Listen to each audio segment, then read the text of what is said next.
Welcome, everybody.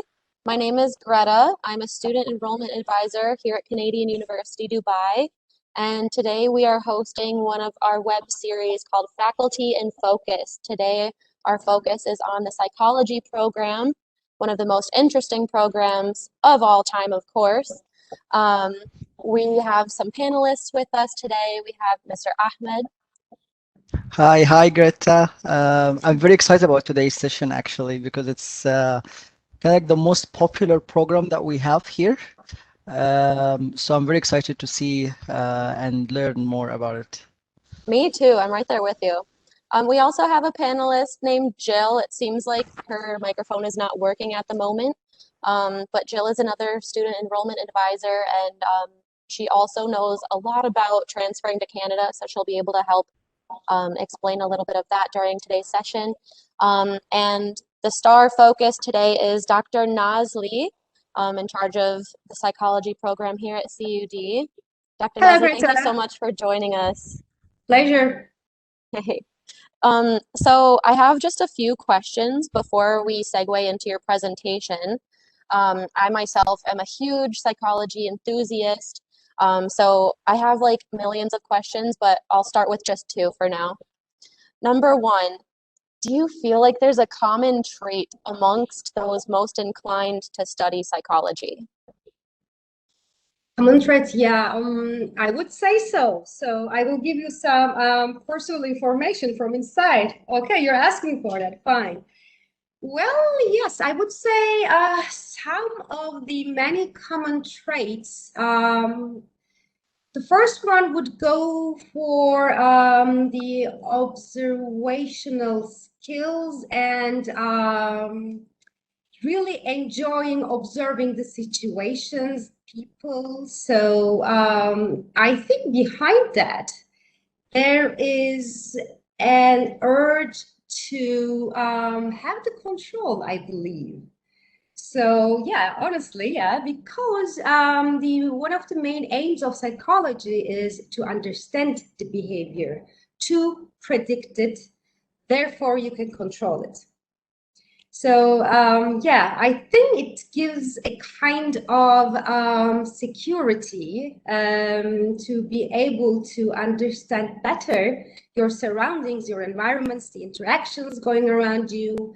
So I would say curiosity, observational skills, maybe kind of liking, to be aware of almost most of the things that is going on around you. I don't want to say control freak, but I try to put it in a, in a softer way, and I hope I did. Wow, I feel like so seen, like you hit the nail on the head there, which is kind of freaky. I wasn't even expecting that sort of an answer. That was All right. quite the first one. That was awesome. That was awesome. All right, are you ready for another question? Please go ahead.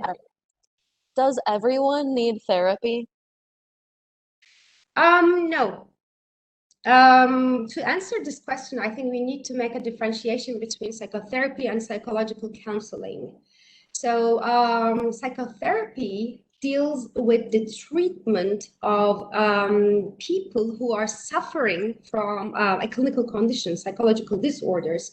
And psychotherapy is composed of some intervention techniques, evidence-based intervention techniques that are designed for certain psychological disorders. On the other hand, psychological counseling is for everyone. The counselors, they do not deal with or interact with people who are suffering from psychopathology, but rather they are providing service for the people who have difficulties in dealing or coping with everyday hassles, everyday stress, or real life problems. So yes, counseling is for everything, but unless you're not suffering from psychopathology, no psychotherapy is needed. Okay. Okay, very good answer. So there's a difference between therapy and counseling. Good. All right, thank you. Indeed. Well, Jill has joined us successfully here. Hey, Jill, thank you for making your camera work.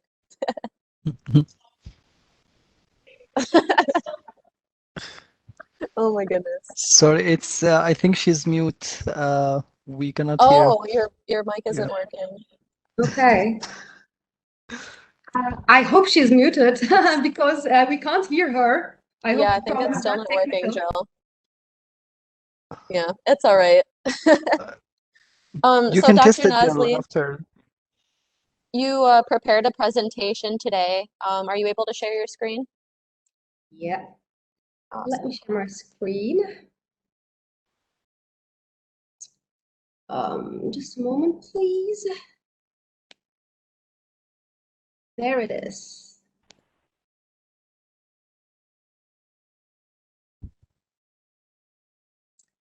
I assume you are all able to see my screen. Perfect. Okay. Basically, but by the way, right now I don't see the chat box on my screen because it covers lots of space, preventing the audience to see the to see the presentation. So therefore, Ahmed, I would really appreciate if you can just interrupt and shoot all the questions that the attendees have. Would that be fine Sure, with you? sure. Okay, Yes, thank you yes, so much. absolutely. We'll do that. Good. All right. So, well, today's presentation aim is to introduce you the Bachelor of Arts in Psychology at Canadian University. But not only that, actually, I would like to provide you some information regarding what is psychology, what psychology is not. So, what are the career options? To which degrees are required for which occupations in the field of psychology.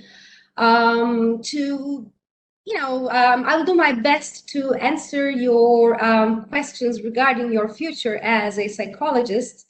So please do not hesitate to just interrupt and shoot your questions because, at least for me, waiting for the end of the presentation usually diminishes the enthusiasm for asking questions. So please go ahead, interrupt and ask. All right, first of all, I think I'm going to start with the presentation of the faculty. So here is Dr. Stefan Kapene. He is the head of our department, and actually he's the building block of the department.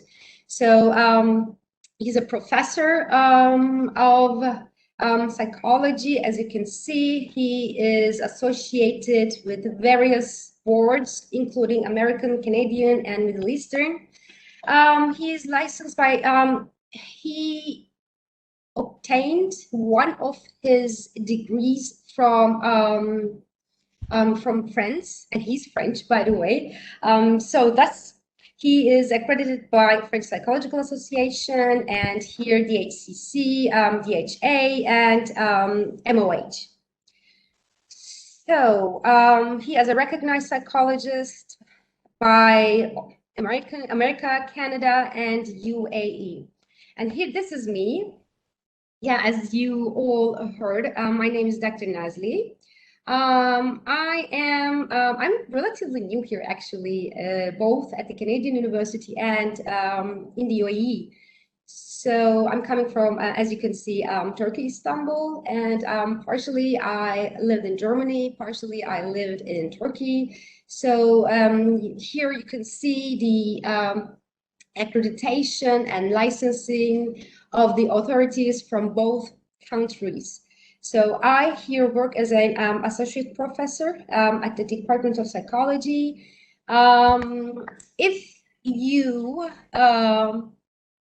let's say, decide to proceed with the Canadian University, especially starting at the second year, you will see my face quite frequently. We have a newcomer. Actually, she was a former member of Canadian University, so she's new and old, and Dr. Luz Lambert. She's Canadian. I forgot to tell you that Dr. Stefan, French-Canadian, by the way. Dr. Luz Lambert, she is also Canadian. She is working as an assistant professor at the Department of Psychology. She is accredited by various authorities. Actually, she is a quite active researcher program developer in the field of positive psychology. She is also working in close contact with the governmental bodies in order to foster the happiness across UAE. Yeah, so this is us. Actually, I didn't add here, we have many adjunct faculty members who are actively working in the field here in the UAE as a accredited clinical psychologists, psychotherapists, neuropsychologists, so on and so forth. So we are a crowded family, but a happy one. So let's start with what is psychology. Before actually, as an academician, working in the field over 10 years, I introduced the field of psychology every year to students, and I realized that nowadays the students are way more conscious about the definition and the content of psychology. So it may sound like a pretty simple information to you, therefore I will just go over it very briefly. So basically, it is the scientific study of behavior and mental processes. What are those mental processes? Which behaviors? I mean, mental processes are let's say, the constant parts in this definition. So it refers to emotions, how we think, how we feel, the emotions, the thought processes, the sensations, cognitive processes, including decision-making, planning, remembering, imagining, so on and so forth. And which behavior does the psychology study? It depends on the sub-discipline, subfield of psychology, which we will be talking in short, more in detail. So it depends. For instance, if you're a clinical psychologist, let's say, as an example, you focus on the maladaptive behavior. If you are working as an organizational psychologist, then you examine the organizational behaviors, including productivity, so on and so forth. If you are an educational psychologist, so you work with the predictors which can foster learning or increase studying behaviors, so on and so forth. So the behavior, the type of behavior, it varies based on the subfield of psychology, but the mental processes stay constant in each subfield. So this statement I will repeat at the end when I will be explaining the study plan, the program content. So please keep that in mind, that the mental processes, they are the building blocks, the constant blocks of psychology, no matter which field you're working in. Again, I would like to underline, it is a scientific study. So basically, not all psychology, it doesn't only concern with the conceptualization, explanation, definition of what is behavior, what types of behavior do people exhibit, or what are the mental processes. It also studies, examines the relationship between them. And this relationship is studied or scrutinized, I would say, by scientific studies. That's why research methods, statistics, psychometrical properties of the psychological tests or instruments is quite crucial. Gaining a knowledge about those domains is a very crucial for raising good psychologists, I would say, giving those knowledge. Yeah, I mean, I am pretty sure that all of us here, actually, there are some in real life, thinking that, you know, psychotherapy is just a mutual conversation in which the psychotherapist gives advices, you know, while drinking coffee, or making recommendations, making predictions, not really based on, let's say, empirical observations. This is not science. This is not what psychologists do. Well, bad news. There are some, but let's say, if you have a really, if you're a qualified psychologist, if you have the sufficient degrees, for sure you will not be one of them. So what do we do? What do we do after studying all these years, internships, lectures, thesis, degrees? So what do we do after all? We, first of all, we assess individuals. We assess cognitive processes. We assess behaviors, because no matter in which subfield you are working in, you have to assess, because psychology is about change. Okay, both, I mean, in clinical domain, in organizational domain, in educational domain, in social domain, in developmental domain, it's about change. It's about going from point A to point B. So first of all, for the change, you have to understand really how the point A looks like. So you have to assess the point A, right? You have to give the right diagnosis in order to set the right goals for the change. So accordingly, we make assessments, lots of assessments. If you're a clinical psychologist, you give diagnosis. If you're a clinical psychologist, or for instance, for forensic psychologist, you treat people, okay? You treat people suffering from psychological disorders. You treat offenders. I hope you can see my cursor, by the way. As a forensic psychologist, actually, for instance, you contribute to design various programs targeting the rehabilitation of the, let's say, offenders. You contribute to the design of the programs in the, let's say, legal world. So you contribute to the policy development, to rehabilitate, not only rehabilitate, but also prevent criminal behavior. So what do? We again assess, we assess people, if you're an organizational psychologist, to see whether that person is fitting to the workplace or not, whether that person is fitting to the position or not. You can provide coaching. There is a really, let's say, brand of psychology which has a rise in the popularity, sports psychology. If you want to make your PhD, and if you choose to be an academician, you can teach just like me at the university. So research, again, is also part of the jobs of the academics, I would say.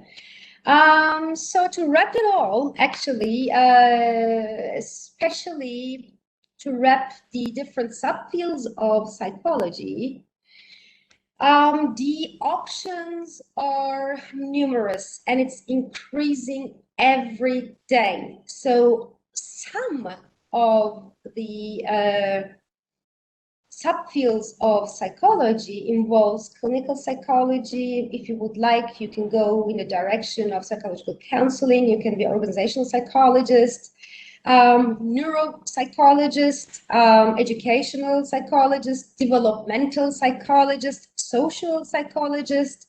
Do you have any questions regarding what do those psychologists do? Do you want me to make some correspondences with the current career opportunities? I do have a question. A lot of the Yeah. students who come to me are mostly interested in being some sort of counselor. Um, and the program that we offer here at CUD is a Bachelor of the Arts in General Psychology. So what would you recommend to them if they're just looking to kind of take whatever steps they have to have, or whatever they have to take in order to be able to sit down in an office with somebody and basically therapize them? Okay. So first of all, I think it's important to understand what do these students have in mind? I mean, do they know the difference between psychological counseling and psychotherapy? Is it really a conscious choice? Because I know some students who thinks that they don't want to deal with psychopathology, which is purely normal. They would go beyond, they would go in the path of psychological counseling, but without seeing real patients, which is possible. So I would say, first of all, usually around the globe, the psychological counseling department is under the Faculty of Education. So, because most of the time, psychological counselors, they work as a teacher at the high schools. So that's why actually their education involves more information, more knowledge about children and adolescents. So yeah, I mean, but let's say Bachelor of Arts in Psychology, it is a more comprehensive program, whereas the counseling, psychological counseling, is more focused program. But to work as a psychological counselor, first of all, you have to, you can't open a office by yourself. So you have to be a part of a mental health care team. And no matter what, I mean, even if you study psychological counseling, to work as a psychological counselor, I mean, a master's degree is highly recommended. And some additional intervention techniques, trainings in intervention techniques is highly recommended. So these are different programs. Yeah, they have many in common for sure, but they have differences as well. Would they require a license, Dr. Nazli, to perform this or to proceed this career? You mean psychological counseling? Or Yes. psychology? Yeah, absolutely. If you Okay. want to practice here in the UAE, for instance, depending on the region you're going to be working at, absolutely you have to be licensed either by DHA or DHCC. And if they graduated from this program, would they be eligible to apply for that, or they have to get a master? Very good question. They absolutely they have to have at least master's degree. So actually, without a master's degree, I don't think that they will have the sufficient knowledge and skills to interact with the real clientele outside the university after the graduation. And moreover, I think I'm comfortable by saying all of the countries, if you want to work as a any kind of psychologist, all of the countries require a master's degree, because in bachelor's degree, it gives you a general information on each and every subfield of psychology. So you are not getting specialized, but you have, after the graduation, you have a very strong background, a very strong notion of psychology, which is essential. So which is the building block of your career. But after that, you need to get specialized. And master's is the first step in doing that. Another thing, depending on which country the students would like to practice, many of the countries, they also require a PhD or let's say PsyD degree.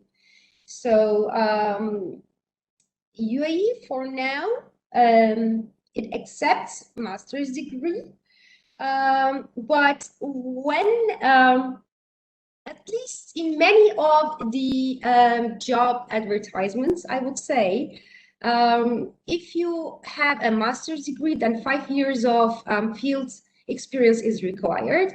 If you have a PhD degree, then only 2 years would be enough. So Okay. I would recommend the students to go all the way through. Thank you, Dr. Nazli. There is a question from Fatiha about the career opportunities as well, since we're still in the same subject. She's asking if a psychologist have a career path in hospitals, in the hospital industry. Hospitals as a clinician, she means? She's asking as a psychologist, like, As a psychologist, of course, Yeah. Sure, absolutely. Yes. I mean, the workspace for clinical psychologists includes all clinical settings, clinics, psychiatric clinics, polyclinics, hospitals, private practices. It includes everybody, also universities. So, you know, the counseling department of the universities, some of them, they hire clinical psychologists. So the spectrum is quite high. One correction I would like to make about what I just said. Many of the subfields of psychology requires, I would say, or keeps you in a safer place when you make PhD or PsyD after master's degree, but not all, not all. So, for instance, I would say I know some students who are interested in social psychology to get professionalized in the area of advertisement. So I don't see, for instance, a necessity to have a PhD or PsyD degree here. So here, actually, field experience is more valuable than that. So I think it's the answer of this is it depends on the career path that these students go through. Okay, so I would like to provide you some statistics and some insights from UAE. Psychology is quite popular and it is really supported by Sheikh Mohammed bin Rashid Al Maktoum, the Prime Minister and Vice President of the UAE and ruler of Dubai. He claimed that the vision of UAE aims to make UAE society as the healthiest and the happiest society in a safe environment.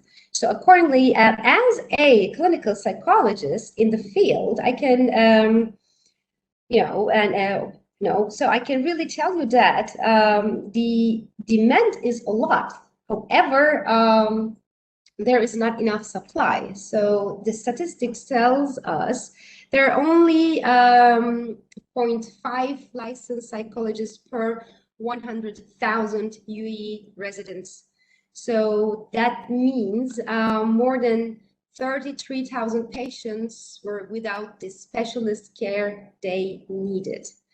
I am really hearing from my colleagues who are working in the field that usually the question is when you start for a clinical psychologist, if you start as a new clinician in a clinical setting, your first concern is, of course, to make enough patients, right? So as far as I'm concerned, this is not a concern here. So really, the awareness is high, the stigmatization is low, the demand is high. So absolutely, UAE needs more mental health care professionals. So it's a promising job. And UAE also very clearly stated that in which areas the country needs psychologists in healthcare, in community services, in human resources, in education sector as counselors, in advertising, marketing, and public relations, the police and army, yes, especially the forensic psychologists and politics. So as you can see, the demand is quite high. So in order to fulfill these needs, I would say, so Canadian University, we offer a Bachelor of Arts program in psychology. It is fully accredited by the higher education body of the country, and it fully meets the requirements of APA, American Psychological Association, Canadian Psychological Association, obviously, and British Psychological Association. Any questions so far before I dive into the programs, the study plan? No, all good. Okay, good. So here is the study plan. So this is the first year. As you can see, you will be exposed to just one psychology lecture in each term. The reason for that is, I would say, actually this is the case in the majority of the globe, but this is all the same at all the universities that adheres to an Anglo-Saxon understanding of higher education. So basically, this is called a foundation year. And the reason behind that is to enable the students to see themselves in the university environment, to see whether they really like their subject, to enable them to taste other courses. Maybe they can like better in the future. So during the first year, it is a chance provided to students to change their majors if they want to, add some minors or add some another majors, make double majors. So this is a decision here. And plus there are also some courses that is mandatory by the UAE government, such as UAE Society, Islamic Culture, which I find it also quite relevant because unless, of course, if you're not a, I don't know, a resident who is living here since long times, but I think it's crucial to really understand the culture and the society in which you're living in. So you going to university is not only being professionalized in a specific field, so it's gaining knowledge, so expanding your knowledge, it's expanding your horizons. So therefore, I think I find it pretty cool to have different lectures from different fields. We have English. In English, of course, it's not a language course. Basically, you will be taught in terms of, you know, expanding or facilitating your presentation skills, essay writing skills, so on and so forth. So we have applied statistics. I am sure you know the reason why, because okay, so before I categorize or group the lectures that you're going to have, I would like to recall the information that I provided at the beginning of the presentation, which I said it is a scientific study, right? And for scientific study includes an empirical research, and in order to be able to conduct empirical research, you have to collect data and analyze data. And for this analysis, we need statistics. So, I mean, of course, the knowledge level in statistics is not the same with, let's say, math students or engineering students, but enough, absolutely, and comprehensive for the students who are studying in social sciences, not only psychology, also, for instance, business and administration, with which we have quite commonalities in terms of resource designs. So this is the first year. Say hello to the second year, because here you will be introduced to a lot of psychology courses. So let me combine second and third year, and let me categorize the lectures. I think it's gonna provide better a big picture of the program. So basically, we can divide the psychology courses into three, I would say. The first one has to do with research courses that involves research methods, applied statistics, and psychological measurement and testing. So what do we do? For instance, in research methods. So this course is designed to teach students how to handle a research process from beginning until the end. What do you start with? So formulation of the, first of all, creating research questions, formulation of the hypotheses, creating a research design, deciding on your participants, choosing the right sampling methods, choosing the right instruments, the measurement tools, how to collect data, how to analyze a data by using certain computer programs, and afterwards how to write a scientific paper, how to write an empirical article, a scientific poster, let's say. These are all the topics of research methods. So psychological measurement and testing, it scrutinizes more in detail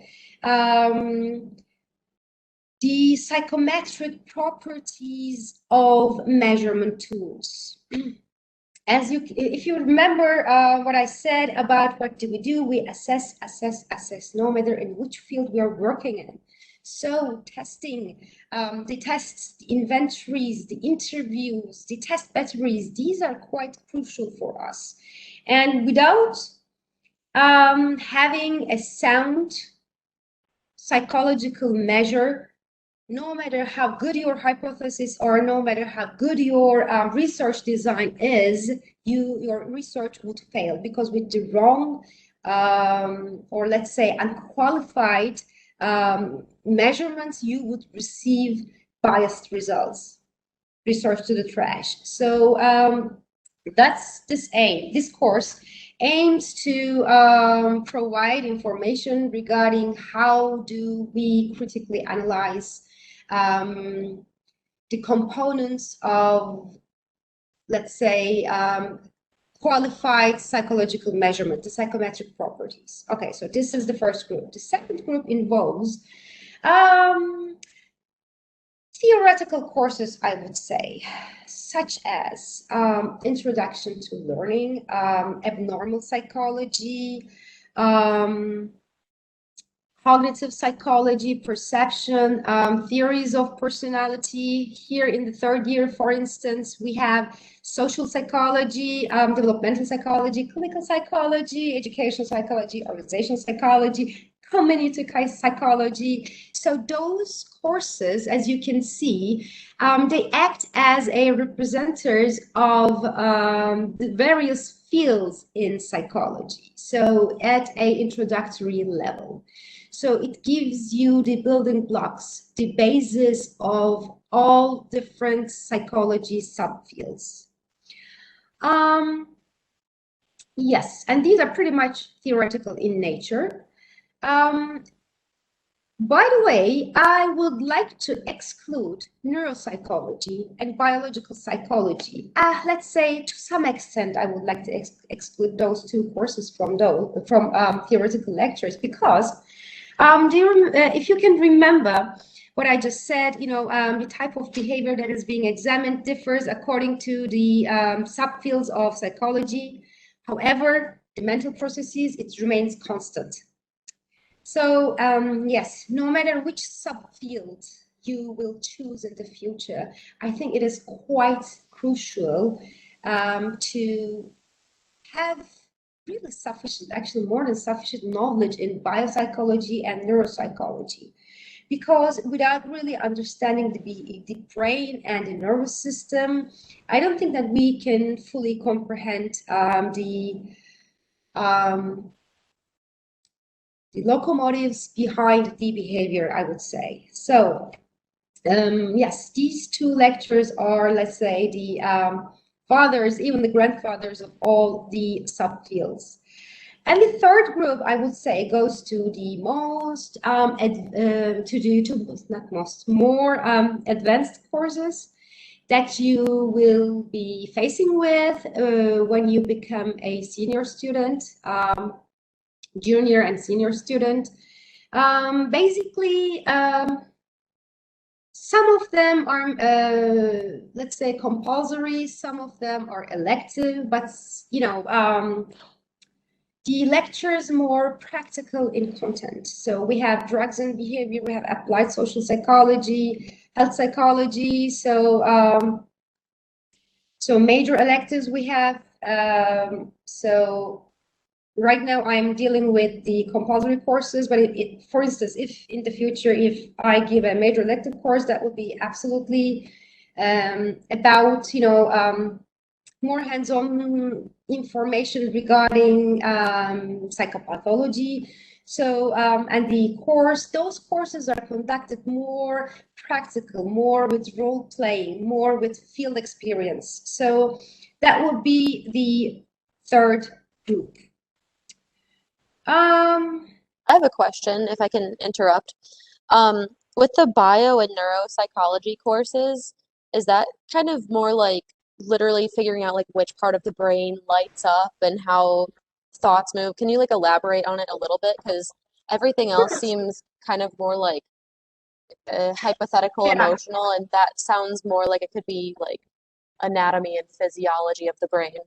exactly. Actually, it's more than that. So what do we cover in summary, in biopsychology and neuropsychology is that, first of all, the anatomy of brain and nervous system, the functional anatomy of brain and nervous system. So we scrutinize the brain, so we dive into the neurons. So what is the, so how do they communicate with each other? So with electrical processes, with chemical processes. So which neurotransmitter is important for which behavior or which cognitive process? Psychopharmacology, for instance. When the students become more advanced in neuropsychology, then there we examine the neurological correlates of psychopathology, psychological disorders. So what are the, so is there anatomical differences between the patient groups and the healthy counterparts? So is there, let's say, or are there functional differences between the psychopathological groups and the healthy controls? So it goes more beyond that. So especially in biopsychology, is some parts, I mean, we really focus on non-psychological aspects of let's say, human functioning as well, like sleep, like homeostasis, like thermostatus. So what happens in our body? So how the cells and neurons communicate with each other. So we really go deep in that field. And plus, I would like to add something. As soon as we go back at the campus, we will have a very comprehensive psychology labs, which involve many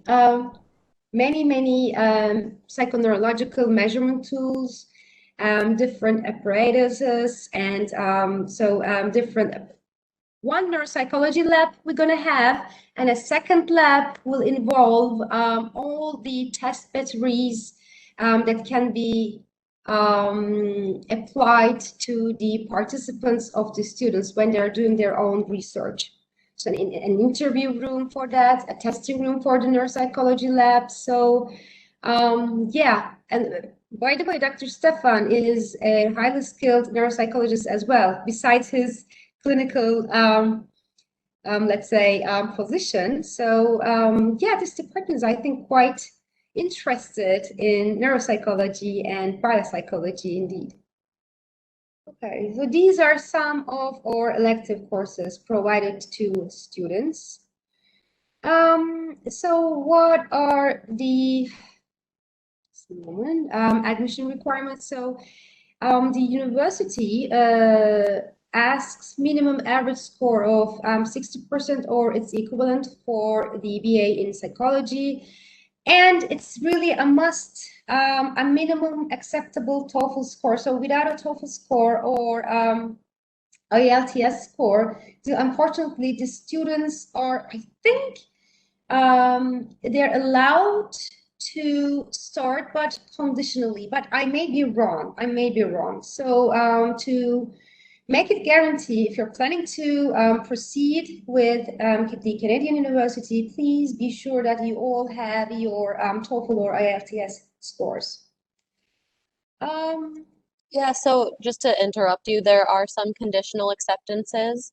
If you, for instance, scored a 4.5 on the IELTS, then we could still conditionally accept you, provided that you take a supplementary English course alongside your regular university classes. Oh, okay. Okay. So at the end of the day, so this program actually is designed, well, okay, so let me be more personal and also formal, but first I will be personal. So before I started to work as an academic here in the UAE, here in Dubai, of course, I mean, just like any other people. So I really scanned the programs of the universities here across the country. And what really impressed me in Canadian University is that the Canadian University is really one of the psychology programs around across UAE, which is quite, let's say, sufficient.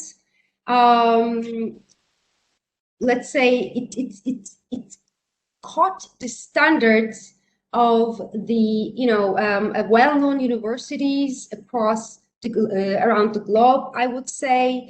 So it is a very comprehensive one, and it is strong enough to give the students really the notion of psychology. So the program is capable of giving you guys a really strong psychology background.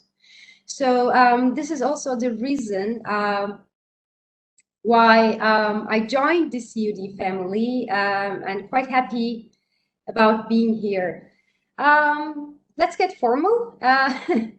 So absolutely, as you can see, CUD, the program is also designed in accordance with the UAE's 2021 vision, and it aims to contribute to the vision of the Emirates regarding making UAE one of the happiest countries around the globe, hopefully. Yeah, thank you. I think that would be it. Please go ahead if you have any questions. Thank you. Thank you, Dr. Nazli. It was very informative. We do have some questions here. I have a question for Greta. If the MSAT is acceptable? Yes, absolutely. Would they be joining IELTS, if the MSAT is TOEFL, acceptable? Yep, that's interchangeable with the IELTS, the TOEFL. I think for the psychology program, just the English proficiency test is mandatory. So it doesn't matter if you've taken the IELTS or TOEFL or MSAT, we'll take one of any of those. You only need to take one. Okay, great. What are the required documents that they need to start their application? Okay, so this is kind of based on what curriculum your school is. Most schools, we're looking for grades 10, 11, and 12, and a scan of your passport. And if you have one, a scan of your Emirates ID as well. If you are from the American curriculum, we'd also like to see your transcripts from grade 9. But if you're from the CBSE curriculum, we just need your transcripts from 10 and 12. I know a lot of you don't have your final grades out just yet, but we'll accept your predicted grades for your final semester and grant you a conditional acceptance based on that. Like Dr. Nazli said, you just need a 60% overall to get into the psychology program. And there's a very high demand out there for some new psychologists. So apply. Great. Thank you, Greta. Is Jill with us? Jill can. Yes, I think I'm Can here. Am I here? all right, perfect. Sorry, guys. I had so many Welcome back. technical difficulties, but I'm here. And that was a great presentation, Dr. Nazli. Thank you so much. I mean, it's good for us to know too as recruiters, all of these things. So yeah, I have seen there was a question in the chat. I'll just jump right into transfer to Canada. Let me just read out the question. Arij asked, I applied to Wilfrid Laurier, and if I wanted to transfer to Wilfrid Laurier in Canada after my first year of psychology, what grades would I need? So in terms of transferring to Canada, this will answer your question in more depth, Arij. In terms of transferring to Canada with psychology, you actually have a lot of options, which is very exciting. With other programs that are really, really specific, like engineering or something, you don't. But Canada widely offers psychology at all of their universities, or at least most of them. So you can transfer after your first or second year, which is something that's nice about the psychology degree as well. So again, some of the more specific programs you need to transfer after your first year in order to make sure all of your courses transfer, but with psychology, you have that option. If you're transferring to one of the big name Canadian universities, so I'm talking the University of British Columbia, the University of Calgary, McGill, the University of Toronto, Queen's, Ryerson even, you'll probably want to maintain about a 3.8 GPA in order to remain competitive with the Canadian students, and you will need a 6.5 on your IELTS. That being said, on average, the Canadian university requirements are about a 3.2 GPA just to make sure that you get in. That being said, it is dependent on various factors. We can't promise that if you do have that 3.2 that you 100% will get in, because a lot of the Canadian schools are graded on a bell curve. However, that is kind of the fail-safe right there. If you are transferring to Canada after your first year, keep in mind that if you're starting with us in September, you will start your application to transfer a couple months later in November. This is because the Canadian deadlines are much earlier. They're usually December or even January, but January is essentially late for Canada. I know when I went to university, the application deadline was December 31st for the following September. So that's something to keep in mind as well, that you won't even have marks for your first term and you'll already be applying to leave us.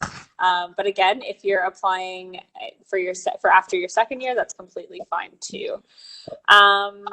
So yeah, does anybody else have any questions about transferring to Canada right now? I see another question, not about transfer to Canada, but about MSAT English and SAT Math. So for your MSAT English, for your English test, you don't need to submit it in order to be accepted into the university. We can give you conditional acceptance without the English test. However, you will need it, and you will need your SAT math score when you apply for the equivalency certificate with the Ministry of Education in Dubai. They're the ones that need to see it. If you don't have your English test with you when you go to apply for the equivalency certificate, you'll have to take a remedial English course with us in the first year that's non-credited. So yeah, I hope that answers your question. No worries. Back to transfer to Canada. So if you go on our website, you will see that we have over 50 transfer partners. A transfer partner means that we just have a solidified relationship with that university, so it facilitates just a smoother transfer. That being said, 70% of our students who do transfer to Canada don't actually transfer to one of our partners. They like to go everywhere, and we assist them the exact same that we would assist a student transferring to one of our transfer partners. So the transfer partner is just an official partnership, but it doesn't actually mean that you can't go anywhere else. We would recommend when you're applying that if you're applying to multiple schools, that you do apply to one of our transfer partners as well, just to make sure. And in regards to Canada itself, it is important to kind of consider whereabouts in Canada you want to be. It is a big country. So I get people asking all the time, I'm from Calgary, and they'll be like, oh, so like, do you just drive to Toronto? And I'm like, no, like that is not possible. So if you have family in Toronto or family in Vancouver, because that's a question that I hear a lot, and you want to be close to them, then I would recommend going to that city, because Vancouver and Toronto are very, very far away. About the visa, the university assists from the academic side of the transfer. So we'll help you, like we can guide you kind of in regards to what universities are best for your program. You are lucky with psychology that there are lots of Canadian schools that offer psychology, and the curriculum is based around the Chicago School of Professional Psychology. But yeah, you do have lots of options with this program. So we will liaise with them. We will send over your transcripts. We'll do the academic side. For the visa to the student visa to enter Canada, you will need to do that on your own, because it's a legal document. So it needs to be done by the person who is applying for it. That being said, we can assist you in terms of like telling you what date to apply, but that's about it. Another question that I get asked about Canada is, does this mean that I can then move to Canada permanently and gain my permanent residency? Again, I can't make any promises, and I can't speak for what will happen in the future. Once you obtain your degree from the Canadian university that you wish to go to, then you are eligible to apply for a 3-year work permit in Canada, which is exciting. Anybody have any questions again so far? Actually, you covered it all. Yeah. I think so. Yeah.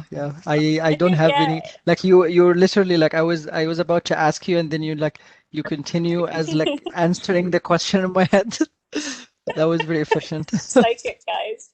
Oh, I've talked about Canada many, many times. Yeah, I think that's basically all of the questions. Another option that you have as well, that I do like to put out there. Actually, this is one thing that I missed off, and you should have caught this. Not joking. When you are a student with us at CUD, you pay CUD's fees. So any fees that you see on the website, any scholarships that you've got, you get that when you're a student with us. When you transfer, you're no longer a student. You are a student of the University of Toronto, the University of Calgary, and what have you. That being said, you will be getting a degree from that university when you transfer. You do not have a CUD degree. However, if you choose a different option, which is a exchange, where you go away for a semester and you just do 1 semester abroad and you come back to CUD and you complete your degree at CUD and you graduate, you will be paying CUD's fees for that 1 semester, and you will always be a CUD student, and your degree at the end of the day will be from Canadian University, Dubai. And now I think I've answered everything. Yeah, great. Someone is asking if it's for a Canadian citizen, it would be easier to transfer? It would be for not necessarily that the university in Canada would accept you more. Because they don't care. It just depends based on your grades. However, as an international student, you will be paying international Canadian tuition, which is sometimes double or triple what the Canadian citizens pay. So as a Canadian citizen, you will be paying the Canadian citizen rate, which will save you a lot of money. Okay. Thank you so much, Jill. No worries. And you also there's a don't question. Visa then. Okay, yeah. There is a question about the fees. The fees that has been displayed on the website, is it for the whole year or for just a semester? It's for the whole year. All right. And if question to Greta, if you can take us through the application process, like how a student can apply, and what is the process up until they get accepted? Sure, applying is super simple, you guys. You can come to the university and hang out with us, or you can even do it from the comfort of your bedroom. Like I mentioned before, we just need a few documents.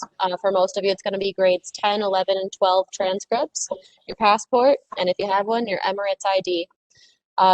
Assuming you have a 60% average or higher, that application there is going to grant you what is called a conditional acceptance. So you'll get a letter that says, congratulations, you've been conditionally accepted for the fall semester or whenever you're applying. At that point, if you haven't already taken an English proficiency test, then we're going to get you enrolled in the English MSAT. If you are an admitted student with us, then we'll get you enrolled in that for free. And then you just kind of sit around and wait for classes to start. You can talk to us whenever. If you have any questions, we're always happy to assist you. If you need life advice, I'm here. So, Great. yeah, but just cud.ac.ae, that is our website. At the top right-hand corner, there's a button that says apply online, and it's really easy to submit an application that way. There is a question in the chat. Oh, now I've lost it. Now I've gone away from it. I found it. I have already applied, and on my CUD portal, I have to pay. By when is the last date I can the fees? Perfect. So have you already been accepted or have you just applied? Because if you have already been accepted, then I would recommend paying your fees by tomorrow so that you can avail our 20% study scholarship, because the deadline, congratulations on your acceptance. That's very exciting. So yeah, I would pay by midnight tomorrow night, because then you will just, you'll get 20% off just for paying before June 30th, which is excellent.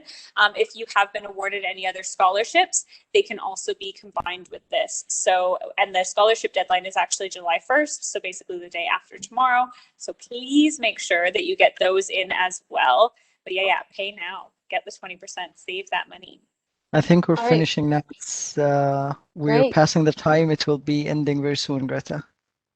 All right, well, if there are no further questions, then let's wrap this up. Otherwise, if you guys do have questions, there's so many of us student enrollment advisors here at CUD. We would love to WhatsApp you, email you, call you, whatever. All of our contact information is on the website. And if you start an application, then you'll actually get directed to one of the recruiters right away. So for now, let's leave it at that. Thank you all for joining us. Dr. Nazli, that was an amazing presentation. You Thank make me you. want Thank to you go for back having to me. school and be a psych major, but I already messed up. I did poli-sci, but it's fine. Again, thank you everybody for attending, Thank and you. I hope Thank to you, see you Greta. all here in Thank the campus someday. Bye. and thank you. Bye-bye. Take care.